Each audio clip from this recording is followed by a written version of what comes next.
கோதுமை மணிகள் கதரை தள்ளிக்கொண்டு நிற்கிறது. அவன் சொல்லி நாங்கள் உற்று நோக்கி கவனிக்கிற போது அவைகளுக்கு நடுவில் களையும் நிற்கிறது. சொல்றாங்க, நாங்க போய் களையை விடுங்கட்டுமா, களையை விடுங்கட்டுமா. எஜமான் சொல்றாரு, நீ களையை இப்ப என்ன செய்யாத, களை இப்ப என்ன செய்யாத, நீ பிடுங்கா. நீ இப்ப களைய பிடுங்கினா, நீ இப்ப களைய பிடுங்கினா அவன் சொல்கிறோம், கோதுமை பயிர்கள் என்ன செய்யப்படும், கோதுமை பயிர்கள் என்ன செய்யப்படும். அவன் சொல்றது பிடுங்கப்படும். பேசலாம். அவன் சொல்கிறோம், எஜமானுடைய எண்ணம் களைகளை குடித்தது அல்ல.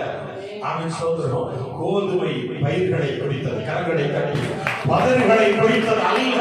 எஜமானுடைய சிந்தனை, எஜமானுடைய சிந்தனையோ அவருக்காய் கனி கொடுக்கிற நல்ல கோதுமை அவன் பயிர்களை குறித்ததாக இருக்கிறது. கரங்களை கட்டி அவருக்காய் பிரயோஜனப்படும்படியாய், அவருக்காய் நிற்கும்படியாய், அவருக்காய் நல்ல கனி கொடுக்கும்படியாய் பிரயாசப்படுகிற நல்ல கோதுமை பயிர்கள் மேல என் தேவன் கரிசனை உள்ளவராய் இருக்கிறார். கரங்களை கட்டி ஆண்டவருக்காய் பிரயாசப்பட வேண்டும் என்று சொல்லி எண்ணுகிற தேவனுடைய பிள்ளையே, உன்னை குறித்து என் தேவன் அவர் சிந்திக்கிறவராக இருக்கிறார். உன் நினைவாய் இருக்கிறவராக இருக்கிறார். உன் சூழ்நிலைகளை அறிந்து உன்னை எப்படி நடத்த வேண்டும் என்பதை என் தேவன் தன்னை கண்ணோக்குகிறவராக இருக்கிறார்.